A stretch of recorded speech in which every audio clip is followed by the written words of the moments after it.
Praise the Lord. வாழ்க்கை ஒரு ஓட்டம். அது வேக ஓட்டம் அல்ல, பொறுமை ஓட்டம். எபிரெயர் 12 நமக்கு சொல்லுகிறது, விசுவாசத்தோடு ஓடுங்கள். கண்களை இயேசுவின் மேல் வைத்து முடிவு வரை நிலைத்திருங்கள். இந்த அதிகாரத்தை முழுவதும் அமைதியாக கேளுங்கள். இறுதியில் ஒரு உற்சாகம் உண்டு. இப்போது நாம் எபிரெயர் 12 ஒன்றாக வாசித்து ஆசீர்வாதத்தை பெறுவோம். ஆகையால் மேகம் போன்ற இத்தனை திரளான சாட்சிகள் நம்மை சூழ்ந்து கொண்டிருக்க, பாரமான யாவற்றையும் நம்மை சுற்றி நெருங்கி நிற்கிற பாவத்தையும் தள்ளிவிட்டு, விசுவாசத்தை துவக்குகிறவரும் முடிக்கிறவருமாயிருக்கிற இயேசுவை நோக்கி நமக்கு நியமித்திருக்கிற ஓட்டத்தில் பொறுமையோடே ஓடக்கடவோம். அவர் தமக்கு முன் வைத்திருந்த சந்தோஷத்தின் பொருட்டு அவமானத்தை எண்ணாமல் சிலுவையை சகித்து தேவனுடைய சிங்காசனத்தின் வலது பாரிசத்தில் வீற்றிருக்கிறார். ஆகையால் நீங்கள் இளைப்புள்ளவர்களாய் உங்கள் ஆத்துமாக்களில் சோர்ந்து போகாதபடிக்கு தமக்கு விரோதமாய் பாவிகளால் செய்யப்பட்ட இவ்விதமான விபரீதங்களை சகித்த அவரையே நினைத்து கொள்ளுங்கள். பாவத்திற்கு விரோதமாய் போராடுகிறதில் இரத்தம் சிந்தப்படத்தக்கதாக நீங்கள் இன்னும் எதிர்த்து நிற்கவில்லையே. அஞ்சியும் என் மகனே, கர்த்தருடைய சிற்றையை அற்பமாக எண்ணாதே. அவரால் கடிந்து கொள்ளப்படும் போது சோர்ந்து போகாதே.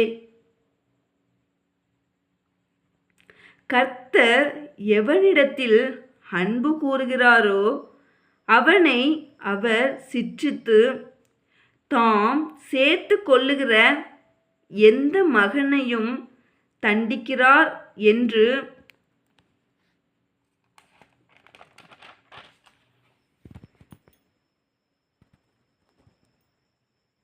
பிள்ளைகளுக்கு சொல்லுகிறது போல உங்களுக்கு சொல்லியிருக்கிற புத்திமதியை மறந்தீர்கள்.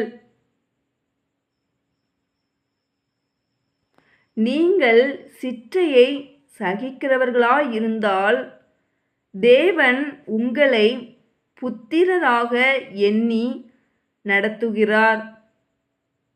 தகப்பன் சிற்றியாத புத்திரனுண்டோ? எல்லாருக்கும் கிடைக்கும் சிற்றை உங்களுக்கு கிடையாதிருந்தால் நீங்கள் புத்திரராயிராமல் வேசி பிள்ளைகளாயிருப்பீர்களே.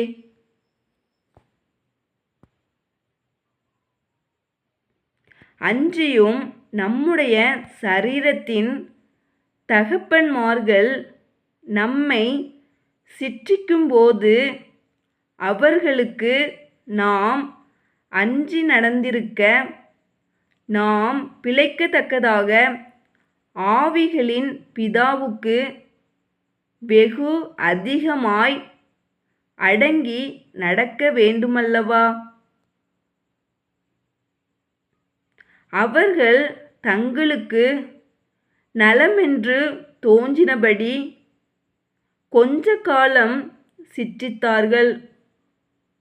இவரோ தம்முடைய பரிசுத்தத்துக்கு நாம் பங்குள்ளவர்களாகும் பொருட்டு நம்முடைய பிரயோஜனத்துக்காகவே நம்மை சிற்றிக்கிறார்.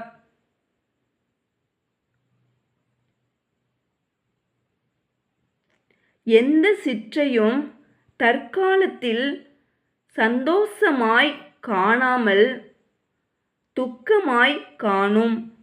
ஆகிலும் பிற்காலத்தில் அதில் பழகினவர்களுக்கு அது நீதியாகிய சமாதான பலனை தரும்.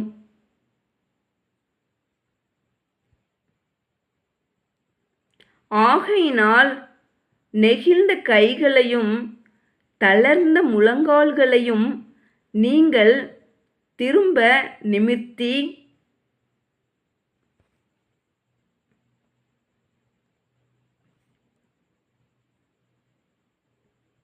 முடமாயிருக்கிறது பிசகி போகாமல் சொஸ்தமாகும்படிக்கு உங்கள் பாதங்களுக்கு வழிகளை செவ்வைப்படுத்துங்கள்.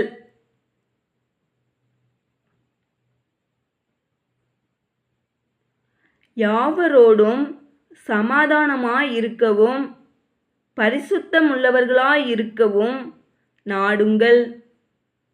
பரிசுத்தமில்லாமல் ஒருவனும் கர்த்தரை தரிசிப்பதில்லையே.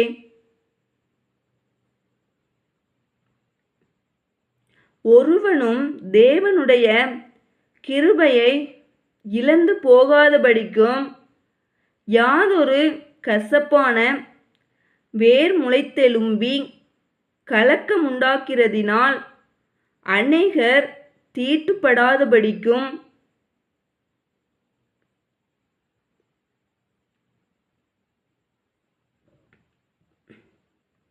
ஒருவனும் வேசி கள்ளனாகவும் ஒருவேளை போஜனத்துக்காக தன் சேஷ்ட புத்திர பாகத்தை விற்று போட்ட ஏசாவை போல சீர்கெட்டவனாகவும் இராதபடிக்கும் எச்சரிக்கையாயிருங்கள்.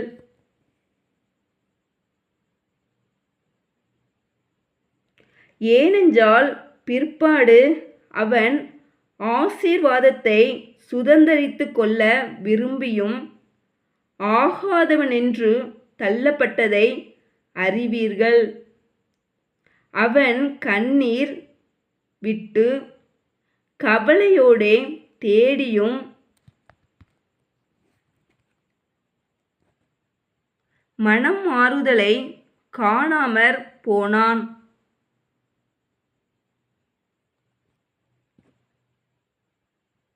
அன்றியும் தொடக்கூடியதும் அக்கினி பற்றியெரிகிறதுமான மழைநிலத்திற்கும் மந்தாரம் இருள் பெருங்காற்று ஆகிய இவைகளிடத்திற்கும்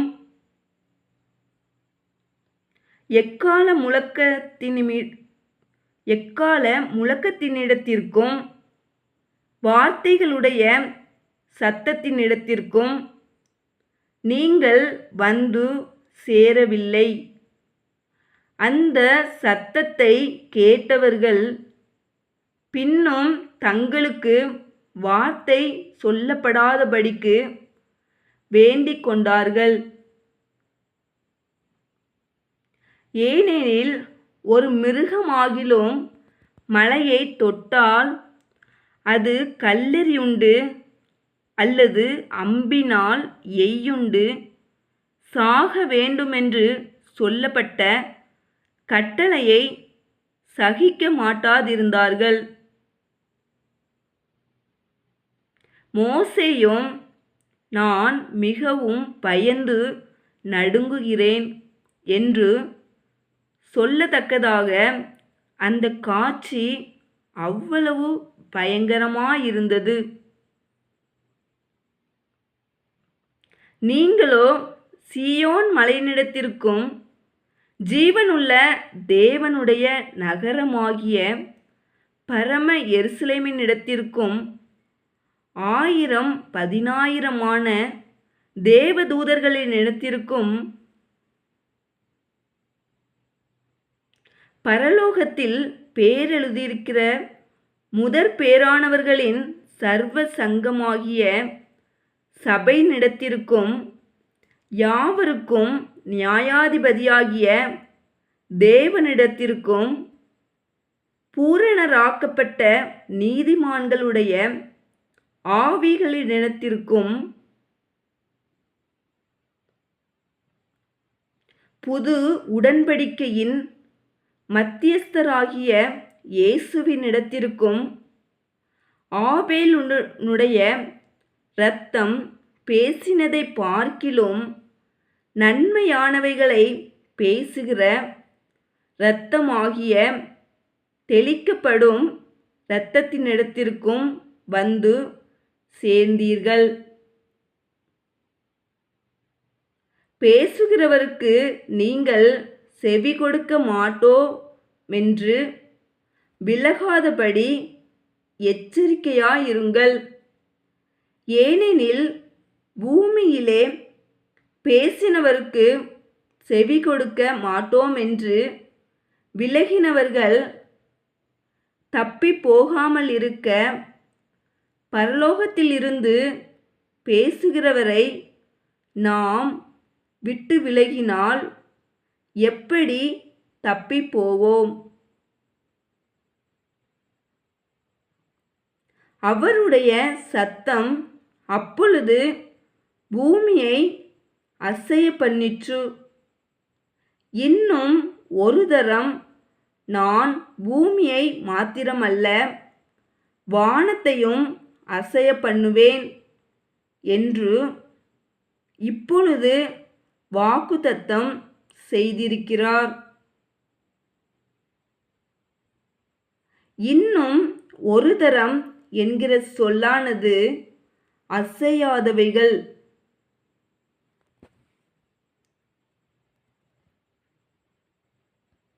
நிலைத்திருக்கத்தக்கதாக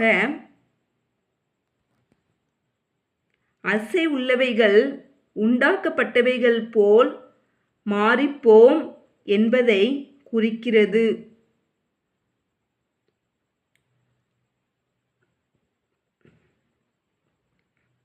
ஆதலால் அசைவில்லாத ராஜ்யத்தை பெறுகிறவர்களாகிய நாம் பயத்தோடும் பக்தியோடும் தேவனுக்கு பிரியமாய் ஆராதனை செய்யும்படி கிருபையை பற்றி கொள்ள கடவோம்.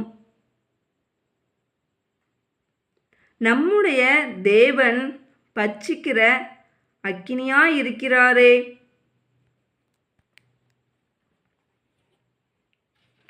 ஆமேன். எபிரேயர் 12 நமக்கு நினைவூட்டுகிறது. ஓட்டம் நீளமானது, ஆனால் நாம் தனியாக ஓடவில்லை. சிலுவையை சகித்தவர் நமக்கு முன் சென்றார். இன்று கண்களை உயர்த்துங்கள், ஓட்டத்தை நிறுத்தாதீர்கள். இந்த லைவ் உங்களுக்கு ஆசீர்வாதமாக இருந்தால் சேட்டில் I will run with faith என்று டைப் செய்யுங்கள். லைக் செய்யுங்கள், ஷேர் செய்யுங்கள், சப்ஸ்கிரைப் செய்யுங்கள். ஜீவ வார்த்தை, தேவனுடைய வார்த்தை உங்கள் வாழ்க்கைக்காக. மேலும் அன்பும் நிலைத்திருப்பும் பற்றி எபிரேயர் 13 அதிகாரத்தை டெஸ்கிரிப்ஷன் முதல் வரியில் வாசித்து தியானியுங்கள்.